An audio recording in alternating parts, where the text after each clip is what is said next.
ఈరోజు బీసీ చట్టం అసలు ఎందుకు తీసుకురావాల్సి వచ్చింది? కూటమి ప్రభుత్వం హామీ ఇచ్చింది, ఎలక్షన్ భాగంలో హామీ ఇచ్చింది. దాన్ని ఎలా చూస్తారు? ఓవరాల్ గా వాళ్ళ పారాభిషేకం ఎందుకు చేయాల్సి వచ్చింది అంటారు? చివరికి చైతన్యవంతమైనటువంటి సామాజిక వర్గం బీసీ.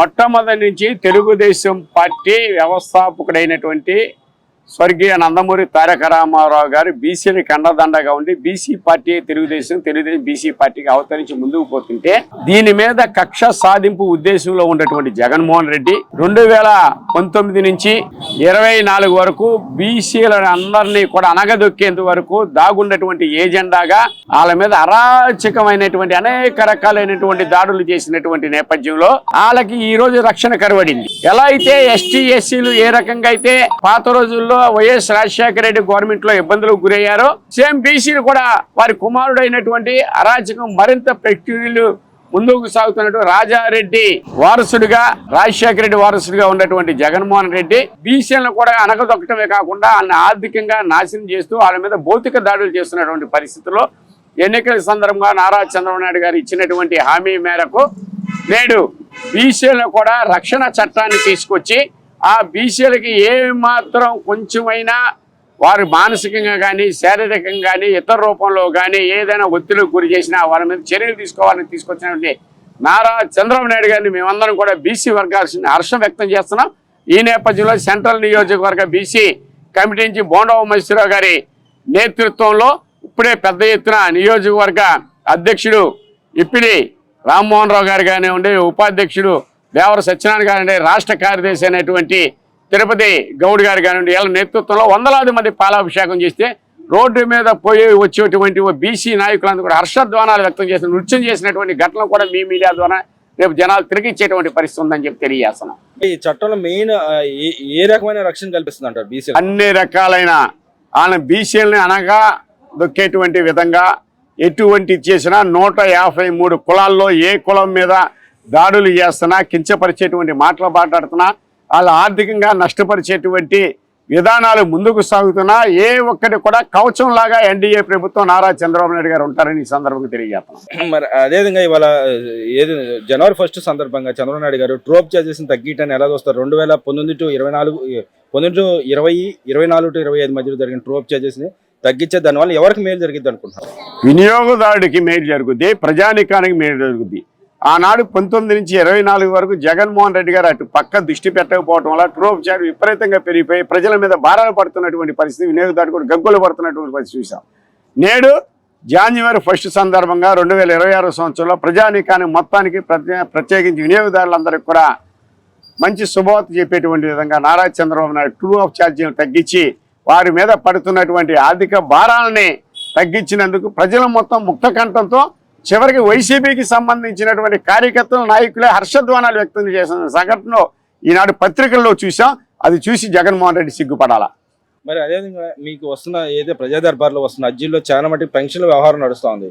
ఈ పెన్షన్లు మళ్ళీ పెరిగే అవకాశం ఉంటుందా? ఈ ట్రోప్ చార్జెస్ తగ్గటం మూలాన వాళ్ళకి వచ్చే ఏదైతే బిల్లులు ఉంటే బిల్లులు తగ్గటం మూలాన 14 నుంచి 19 వరకు ప్రజారంజకమైనటువంటి పాలన సాగింది. ప్రజలు ఏ అయితే ఆకాంక్ష ఇచ్చారో దానికి అనుగుణంగా ముందుకు నడిచి కానీ ఒక్క ఛాన్స్ అని చెప్పినటువంటి మీద ప్రజలు కూడా అందులో ఆంధ్ర రాష్ట్ర ప్రజలు ఒక్క ఛాన్సే కదా అని చెప్పేసి ఆ చిన్ని పొరపాటు నిర్ణయం తీసుకుంటే ఎవరికి కూడా అర్హులైనటువంటి వారికి పెన్షన్లు కానీ ఇతర రూపంలో వాళ్ళకి అందవలసిన ప్రభుత్వ సంక్షేమ పథకాలు కానీ అందకపోవడంతో 5 సంవత్సరాల కాలంలో పేరుకుపోయినటువంటి లక్షలాది మంది సమస్యలు నేడు ఉన్నాయి. దాన్ని గ్రహించినటువంటి నారా చంద్రబాబు నాయుడు గారు 175 నియోజకవర్గాలతో పాటు సెంట్రల్ పార్టీ కార్యాలయంతో సహా ప్రతి శుక్రవారం నాడు ప్రజా దర్బార్ నిర్వహించి ప్రజలు ఎదుర్కొన్నటువంటి సమస్యలన్నింటినీ కూడా తక్షణమే ఆ స్థానికంగా ఉన్నటువంటి ఎమ్మెల్యేలు, స్థానికంగా ఉన్న ప్రజాప్రతినిధుల సమక్షంలో అధికారులు పెట్టుకుని యుద్ధ ప్రాతిపదిక మీద సమస్యలు పరిష్కారం చేయాలి.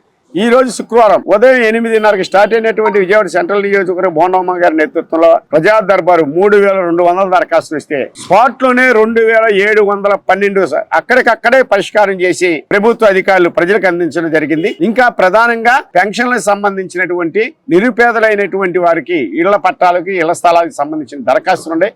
జగన్మోహన్ రెడ్డి మోసం చేశాడు. రాజధాని భూములు తన సొంత ఆస్తి కింద లేదా ఇలా రాజారెడ్డి గారు సంపాదించినట్టు అలా వైఎస్ రాజశేఖర రెడ్డి సంపాదించినట్టు వాళ్ళ సొంత ఆస్తి కింద ప్రతి ఒక్కరికి కూడా సెంటు భూమి అని చెప్పించారు. తీరా రైతులందరూ కోర్టుకి పోతే కోర్టు న్యాయం ఇంకా భారతదేశంలో బిఆర్ అంబేద్కర్ రచించినటువంటి చట్టాలు రాజ్యాంగం బతికుంది కాబట్టి అది రైతుల భూమి రైతులకు ఇవ్వాలని. ఇప్పుడు తీరా ప్రజానికం మోసపోయినటువంటి ఘటనలు మనం చూసాం. వాళ్ళందరూ గగ్గోలు పెట్టుకుని తిరిగి ఇప్పుడు దరఖాస్తులు పెట్టుకునేటువంటి పరిస్థితి. గతంలో ఆగినటువంటి టిట్కాయిలు రేపు మార్చి ఏప్రిల్ నుంచి తిరిగి ఇచ్చేటువంటి పరిస్థితి. ఫిబ్రవరి చివరి నుంచి కూడా పెన్షన్లు పెట్టుకున్నటువంటి అర్హత కలిగిన ప్రతి ఒక్కరు కూడా ఇచ్చేటువంటి ప్రాసెస్ మొదలు పెట్టబోతున్న నారా చంద్రబాబు నాయుడు గారు మీడియా ముఖంగా తెలియజేస్తున్నాం. ఇక్కడ మన రాష్ట్రంలో ఉన్న ఎమ్మెల్యేలు ఫెయిల్యూర్ అయ్యాయి కాబట్టి ఈ ప్రజా దర్బార్కి అంతమంది జనాలు వస్తున్నారు. మా వాలంటీర్ వ్యవస్థలు అంతా బాగు చేసావు, నేనప్పుడు స్వర్ణయుగం నడిచిందని చెప్పి జగన్మోహన్ రెడ్డి గారు నిజంగానే ఎమ్మెల్యేల మీద ఎంపీల మీద ఇంకా నమ్మకం ఉంది కాబట్టి మా సమస్యలు పరిష్కరిస్తారని నమ్మారు కాబట్టి ఎమ్మెల్యే గారి కార్యాలయానికి ఎంపీ గారి కార్యాలయానికి వస్తున్నారు. గతంలో ఇదే ఎమ్మెల్యేల దగ్గరికి ఎందుకు రాలా? గతంలో ఇదే ఎంపీల దగ్గరికి ఎందుకని రాలా? ఎక్కడైతే ఉందో అధికారులు చుట్టూ తిరిగేటువంటి పరిస్థితికి ఎందుకని ప్రజానికం బాధలతో తిరిగింది? జగన్మోహన్ రెడ్డి కొంచెమైనా నిజాయితీగా మాట్లాడాలా, న్యాయబద్ధంగా మాట్లాడాలా. లేదు సిబిఐ కేసులో 18 కేసులు ఉన్నా, ఈడీ కేసులో 12 కేసులు ఉన్నా అని చెప్పేసి అలాంటి క్రిమినల్ మైండ్తో మాట్లాడితే జనాలు రిసీవ్ చేసుకునే పరిస్థితి ఉండే. జనాలు 100% మా ఎమ్మెల్యేలు నమ్ముతున్నారు, ఎంపీలు నమ్ముతున్నారు, ఈ ఎన్డీఏ ప్రభుత్వం నమ్ముతున్నారు, నారా చంద్రబాబు నాయుడు గారు, పవన్ కళ్యాణ్ గారు నమ్ముతున్నారు, మోడీని నమ్ముతున్నారు, యువ కెరటం అయినటువంటి లోకేష్ బాబు గారు నమ్ముతున్నారు. డైరెక్ట్గా వారి దగ్గరికి వచ్చి ఆ సమస్యల పరిష్కారం అయితే ఆ దగ్గరికి వచ్చి చేపించుకెళ్ళడానికి కళ్ళుండి కబోదు లేకుండా చెవుడుండి ఏ రకంగా వినేటువంటి పరిస్థితి ఉంది, నోరుండి ఎలాంటి అబద్ధాలు మాట్లాడుతున్నాడో అందరం కూడా చూస్తున్నటువంటి పరిస్థితి. అదేవిధంగా 4 రోజులుగా నాయకులు ఎవరు మెయిన్ నాయకులు ఎవరు కనపట్లేదు, ప్రజల్లోకి ఎవరు కనపట్లేదని చెప్పండి. నిజంగా నాయకులు కనపట్లేదా లేదా కనపడుతున్నారు? తాడేపల్లిలోంచో లేదంటే ఇతని సొంత ప్యాలెస్ నుంచో, బెంగళూరు నుంచో, లేదంటే పులివెందులలో ఉన్నటువంటి అతను కుటీరం నుంచి ఇతను బయటికి రావట్లా. ఇతను ప్రజల మధ్య లేడు కాబట్టి మిగతా వాళ్ళు ఎక్కడున్నారు ఇతను తిరుతులా. మీరే మన మీడియా నుంచే ప్రత్యేకంగా చైతన్యవంతంగా 19 నుంచి 24 వరకు మీరే చూపించారు. ఏ ఒక్కరోజు ముఖ్యమంత్రిగా ఉన్న టైంలోనే ప్రజల మధ్య రాలా, ముఖ్యమంత్రిగా ఉన్నప్పుడే ప్రజా సమస్యల గురించి మాట్లాడాల, ముఖ్యమంత్రిగా ఉన్నప్పుడే మీడియా ముందు లేదు. రికార్డు చేసినటువంటి విలేకరుల సమావేశంగా విడుదల చేసినటువంటి పరిస్థితి మనం చూసాం. ఆనాడు అధికారంలో ఉండి సమస్యలు పరిష్కారం చేసే అవకాశం జనాలు ఇచ్చినా దాన్ని చేయటం చేతగానటువంటి వ్యక్తి ఈ జనవరి 1కి బయటకు వచ్చాడు. ఎక్కడ జనవరి 1కి బయటకు వచ్చాడు? ఈయన ప్రజల మధ్యన ఏం జరుగుతుందా? పత్రిక ఒక సాక్షి దినపత్రిక, సాక్షి టీవీ అతని కరపత్రం లాగా ఉపయోగపడుతుంది తప్ప మిగిలిన ఉన్నటువంటి సమాజం ఉండే పత్రికలు కానీ మీడియా కానీ చూసుకోవాలి. రెండోది ప్రజల మధ్యకు వస్తే వాళ్ళు సరైన సమాధానం చెప్తారు. చివరిగా వైసీపీ చోటా మోటా నాయకులు కూడా తిరగలేనటువంటి దుస్థితి. దానికి కారకుడు ప్రధానంగా జగన్మోహన్ రెడ్డి. గత సంవత్సర కాలం ప్రజల్లోనే ఉన్నాడంట కదా ఆయన. అతను చెప్పుకుంటున్నాడు, ఎక్కడ కూడా వాస్తవం కాదు. అది నిజమైతే రేపు స్థానిక సంస్థల ఎన్నికలే నిరూపిస్తాయి. స్థానిక సంస్థల ఎన్నికలు ఇంకో 1.5 నెలలో వస్తున్నటువంటి పరిస్థితి. ఇప్పుడు ఉత్తర ప్రగల్భాలుగా పడిగేటువంటి విధంగా మాట్లాడుతున్నాడు తప్ప ఎక్కడా కూడా వాస్తవాలు లేవు. అసలు సంవత్సరం నుంచి నేను తిరుగుతున్నా అని చెప్పి అధికారం ఉన్నప్పుడు తిరగడం చేత కానీ సంవత్సరం తిరుగుతున్నా అని చెప్పడం, ఈ గంజాయి బ్యాచ్ వాళ్ళకో, బ్లేడ్లు బ్యాచ్ వాళ్ళకో, తాగుబోతు బ్యాచ్ వాళ్ళకో వాళ్ళకి రక్షణ కల్పించడానికి ఆ పార్టీ నుంచి ఆనాడు అధికారంలో ఉన్నప్పుడు ప్రజలను మోసం, ప్రజల ఆస్తిని కాజేసి ప్రజలను మభ్యపెట్టినటువంటి వాళ్ళు ఈరోజు చట్టపరంగా చర్యలు తీసుకుంటారంటే వారికి రక్షణ కల్పించేటువంటి విధంగా తిరుగుతున్నాడు తప్ప ప్రజా సంక్షేమం గురించి కానీ రాష్ట్ర అభివృద్ధి కానీ ఏ సమయత్తు ప్రతిపక్ష నాయకుడి కింద కూడా పాత్ర పోషించినటువంటి పరిస్థితి ఉంది. చివరికి అతను ప్రతిపక్ష నేత కాదు అని రాష్ట్ర ప్రజానికి ముక్తకంఠంతో అతనికి మంచి నిర్ణయం ఇచ్చిన అతను పులివెందులకు సంబంధించి ఎమ్మెల్యే, ఆ ఎమ్మెల్యే కింద కూడా అతను శాసనసభకి హాజరయ్యి అతను వాణి వినపట్టలేదంటే ఎంత బాధ్యత రాహితంగా వ్యవహరిస్తున్నాడో, ఏ రాజ్యాంగాన్ని ఎలా తూట్లు పొడుస్తున్నాడో మనందరికీ అర్థమవుతుంది. ఈ 2026లో జరిగే స్థానిక సంస్థ ఎన్నికల్లో వైసీపీ ప్రభుత్వం మొత్తం తుడిచిపెట్టుకుపోతుంది. ఒకప్పుడు వైసీపీ పార్టీ ఉండేది అని జనాలు చెప్పుకునేవాళ్ళు. ఇప్పుడు పార్టీ ఒకప్పుడు ఉండేదని చెప్పుకునే పరిస్థితికి పార్టీ కూడా నామరూపాలు లేకుండా జనాలు తగిన నిర్ణయం చేస్తారని చెప్పేసి ఈ సంవత్సరమే వెల్లడి చేసేటువంటి పరిస్థితి ఉంది. ఇది జగన్మోహన్ రెడ్డి గ్రహించాలా.